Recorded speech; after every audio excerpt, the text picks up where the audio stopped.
Hello दोस्तों।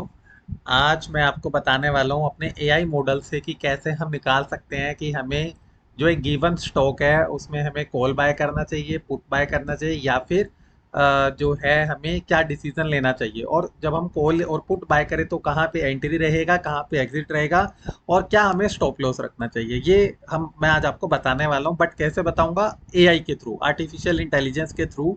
तो सबसे पहले आप ये देखेंगे कि मैंने एक चार्ट खोल रखा है स्टेट बैंक ऑफ इंडिया का, जिसमें मैंने टाइम लगा रखा है। टाइम फ्रेम जो 15 मिनट का लगाया हुआ है, कोई भी इंडिकेटर मैंने यहाँ पे नहीं लगा रखा। तो सबसे पहले हम देख लेते हैं कि जो क्लोजिंग प्राइस है वो क्या रहा था हमारा फ्राइडे को। तो वो हम देखते हैं, यहाँ पे लिखा आ रहा है 808 रुपये 55 पैसे। तो 808.55 जो है हमारा जो है क्लोजिंग प्राइस रहा था। और मैं अब आपको दिखाऊंगा कि एआई टूल से कैसे मैं जनरेट कर रहा हूँ कि मेरा जो एंट्री प्राइस है वो क्या रहेगा, मुझे कॉल बाय करना है, पुट बाय करना है, क्या करना है। तो ये आप देखेंगे, ये मैंने एक ऐप बनाया है। इसमें मैंने जैसे ही एसबीआई लिखा, यहाँ पे लिखा आ गया matching stock SBI state bank of India. जब मैंने इस पे एनालाइज स्टॉक पे क्लिक किया तो इसने मुझे जो मेरी रिकमेंडेशंस है, एआई एनालिसिस रिपोर्ट, वो यहाँ पे आ गई है। आप देखेंगे रिकमेंडेशन क्या दी है एसबीआई के लिए कि हमें कॉल बाय करना है। एंट्री प्राइस क्या रहेगा? 88.55, मतलब जहाँ पे क्लोज हुआ था उसी के आसपास हम एंट्री कर सकते हैं। और जो टारगेट प्राइस है वो है 820 रुपये। तो अगर मैं 808 से 820 रुपये जाऊँ तो ये अप्रोक्सीमेटली जो है कितना जा रहा है? 800 820, 1% या 1% से भी ज़्यादा हो जा रहा है। और जो स्टॉप लॉस है वो 3 है। अगर मैं 808 का आधा करता हूँ तो 4 रुपये आता है। तो इसका मतलब है कि 0.5% से भी कम। तो डेट मीन्स कि, बट ये जो है स्टॉक के चेंजेस हैं। तो अगर मैं जाता हूँ in terms of the options, तो अगर मैं ऑप्शंस बाय करता हूँ, सपोज मैंने 808 रुपये का एक ऑप्शन बाय किया, ठीक है, 808 रुपये जो यहाँ पे एंट्री प्राइस दिया। तो जब मेरा एसबीआई का जो स्टॉक है वो 808 रुपये 55 पैसे होता है, उसके अराउंड होता है, तो मैंने एक स्टॉक बाय किया। तो जब ये 820 जाएगा उस टाइम पे जो मेरा ऑप्शन का इन द मनी आईटीएम जो मेरा ऑप्शन है वो कम से कम 10% राइज कर जाएगा। तो मुझे जो है इसने बड़ी आराम से ये बता दिया है कि कैसे मैं एक इसमें जो है मुझे कॉल बाय करना है, पुट बाय करना है, और कहाँ पे मुझे एग्जिट करना है। ठीक है, तो जैसे ही 820 जाए मैं एग्जिट कर सकता हूँ। और फॉर सेफर साइड मैं 819 818 पे भी मैं एग्जिट कर सकता हूँ। और जब मैं स्टॉक प्राइस 819 818 होगा उस टाइम पे जो ऑप्शन मैंने बाय किया उसका जो प्राइस है वो काफ़ी जंप कर चुका होगा, 10 से 20% कह रहा हूँ। तो ऐसे ही मैं एक दूसरा स्टॉक चेक कर लेता हूँ। ये स्टेट बैंक ऑफ इंडिया का हो गया। हम यहाँ पे कुछ भी एक नया स्टॉक डाल लेते हैं, जैसे कि मैं डाल लेता हूँ एयू बैंक। तो एयू बैंक मैंने यहाँ लिखा, या मैं एयू लिख देता हूँ, मुझे नहीं पता क्या करना है। तो मैंने यहाँ पे एयू लिखा। आप देखेंगे चल पड़ा। इसने मुझे मैचिंग स्टॉक्स क्या दिखाए हैं, यहाँ पे हम देखेंगे कौन कौन सा है। काफ़ी सारे मैचिंग स्टॉक्स इसने दिखा दिए जो एयू से स्टार्ट होते हैं। तो मैं एयू बैंक ले लेता हूँ, AU small finance bank limited, मैं इसमें इंटरेस्टेड हूँ। तो मैंने इसे ले लिया और मैं अब दबाऊंगा एनालाइज स्टॉक। आप देखेंगे कि इसमें जो है जो कोड है वो रन हो चुका है। वो एनालिसिस कर रहा है, पूरा डेटा जो है वो फेच करेगा पहले डिफरेंट डिफरेंट प्लेसेस से, एंड देन उसको एनालाइज करेगा। और एनालाइज करने के बाद ये बताएगा कि क्या उसको करना है, पुट बाय करना है, कॉल बाय करना है, एंट्री क्या रहेगी। ठीक है, तो काफ़ी सारी चीज़ें ये हमें बताएगा। तो 1 से 2 मिनट का टाइम ये लेता है। एंड आप इसे कभी भी रन कर सकते हो, ड्यूरिंग मार्केट भी आप रन कर सकते हो, और मार्केट क्लोज होने के बाद अगर आप नेक्स्ट डे का कुछ प्लान आपको करना है तब भी आप इसे रन कर सकते हो।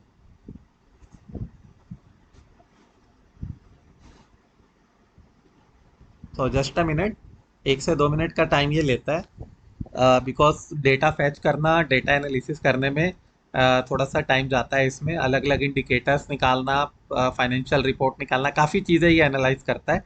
और उसके बाद हमें बताता है कि हमें कितना हमें बाय करना है, पुट बाय करना है, या हमें कॉल बाय करना है। And the most important point is ये हमें स्टॉप लॉस भी देता है। एज यू नो कि कोई भी स्ट्रेटजी हो वो बिना स्टॉप लॉस के वर्क नहीं कर सकती। हमें रिवॉर्ड, रिस्क रिवॉर्ड हमें पता होना चाहिए कि हमारा रिस्क हम कितना ले रहे हैं, रिवॉर्ड हम कितना ले रहे हैं।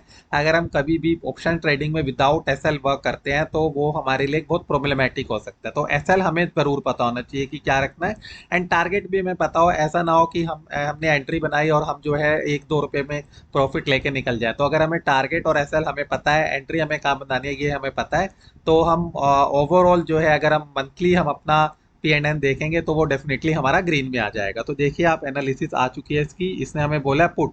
एज वी नो कि हमने देखा था एसबीआई के टाइम पे उसने हमें बोला था कि कॉल बाय करना, बट एयू स्मॉल बैंक के केसेस में उसने हमें बोला है कि आप पुट बाय कीजिए। पुट बाय के लिए हमें इसने बोला कि जो करंट प्राइस है वो भी 820 रुपये 50 पैसे है और एंट्री प्राइस भी उसने उतना ही बोला है।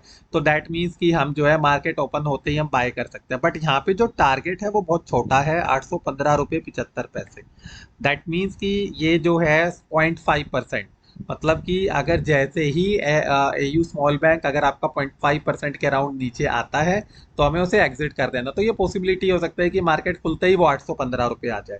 ठीक है, तो ये अब तो इससे हमें क्या पता चल रहा है कि हमें थोड़ा सा ऐसे वाले को बाय करना है जहाँ पे टारगेट थोड़ा सा बड़ा हो, सो दैट हमें एंट्री के लिए हमें टाइम मिल जाए।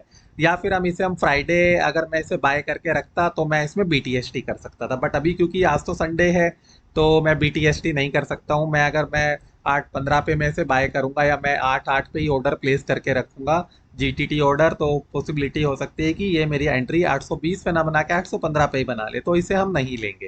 राइट, तो हमें कुछ ऐसे ट्रेड्स हमें देखने होते हैं जहाँ पे टारगेट प्राइस और एंट्री प्राइस में थोड़ा सा डिफरेंस हो, सो दैट हमें एंट्री करने का मौका मिले और हम कुछ अचीव भी कर पाए, कुछ प्रॉफिट हम वहां से लेके निकले।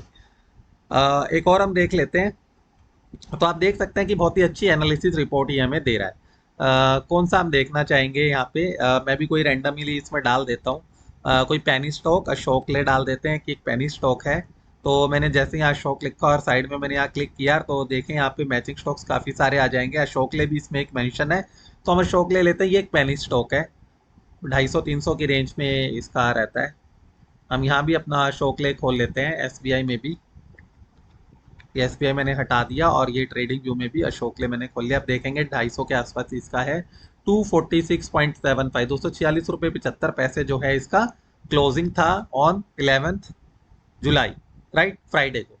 तो कल मंडे को क्या इसका रहेगा, हमें कॉल बाय करना है पुट बाय करना है, वो अभी हमारा एनालिसिस चल रहा है, हमें पता चल जाएगा कुछ टाइम बाद। तो अभी तक हमने दो स्टॉक्स देख लिए हैं, SBI and AU small bank. SBI में हमें कॉल बोला गया था, एयू स्मॉल बैंक में हमें पुट बोला गया था, बट क्योंकि टारगेट बहुत क्लोज है एयू में तो हम उसे चाहें तो अवॉइड कर सकते हैं, बट अगर वो ऊपर की तरफ जाता है तब हम एंट्री बना सकते हैं। अगर ग्रीन कैंडल बनती है तो हम एंट्री बना सकते हैं उसमें, बट अगर रेड कैंडल बनती है तो हम एंट्री नहीं बनाएंगे। इसमें भी हमें पुट बोला गया और सबसे अच्छी बात क्या है कि इसमें जो एंट्री है वो 246 रुपये 75 पैसे पे बोली गई है, ऑलमोस्ट अगेन जो हमारा क्लोजिंग है उसी के आसपास एंट्री बोली गई है। टारगेट प्राइस 243 के अराउंड है, 242.98 हम कह सकते हैं कि 243 रुपये। और 246 रुपये 75 पैसे से जब हम 243 पे आते हैं तो अब हम 3 पॉइंट नीचे आते हैं। 1.5% के अराउंड ये हमें बोल रहा है, 1 से 1.5%। तो यहाँ पे बट आप देखेंगे कि एसएल काफी बड़ा है। ठीक है, 5 पॉइंट का एसएल है, मतलब कि 20% पे इसने एसएल बोला है हमें। और टारगेट प्राइस जो है वो 2% पे हमें एसएल बोला गया है, 5 पॉइंट के अप्रोक्सीमेटली। और टारगेट जो है वो हमें बोला गया अप्रोक्सीमेटली आप लगा सकते हैं 1 से 1.5% के बीच में। ठीक है, तो मोरलेस कोई ज़्यादा डिफरेंस नहीं, रिस्क रिवॉर्ड रेशियो जो 1.5 है। अगर हमारी एंट्री 246 के अराउंड होती है तो हम इसको बाय कर सकते हैं पुट को। एंड रीजनिंग भी इसने हमें प्रोवाइड करता है, देखें आप क्या लिखा है, technical analysis indicates bearish momentum with negative MSD and momentum values, ये दोनों नेगेटिव है। स्टॉक जो है रेसिस्टेंस लेवल के नजदीक है जो कि 246 रुपये 82 पैसे। आरएसआई भी ओवरसोल्ड में है, but not at strong buying signal नहीं दे रहा, बट यस आरएसआई जो है वो ओवरसोल्ड पोजीशन में बैठा हुआ है। चार्ट पैटर्न्स जो है वो हेड एंड शोल्डर बन रहा है, डबल टॉप बन रहा है। तो चार्ट पैटर्न्स भी हमें कौन से मिल रहे हैं, बियरिश मिल रहे हैं। तो काफी सारी एनालिसिस इसने की है। तो इन फैक्टर्स को ध्यान में रखते हुए इसने हमें क्या डिसाइड करने का, बाय करने को बोला है, पुट ऑप्शन इसने रिकमेंड करा है। ठीक है, with tight target price near the support level of 242 रुपये 98 पैसे। तो ये एक सपोर्ट है, इसी के अराउंड हम एग्जिट कर सकते हैं।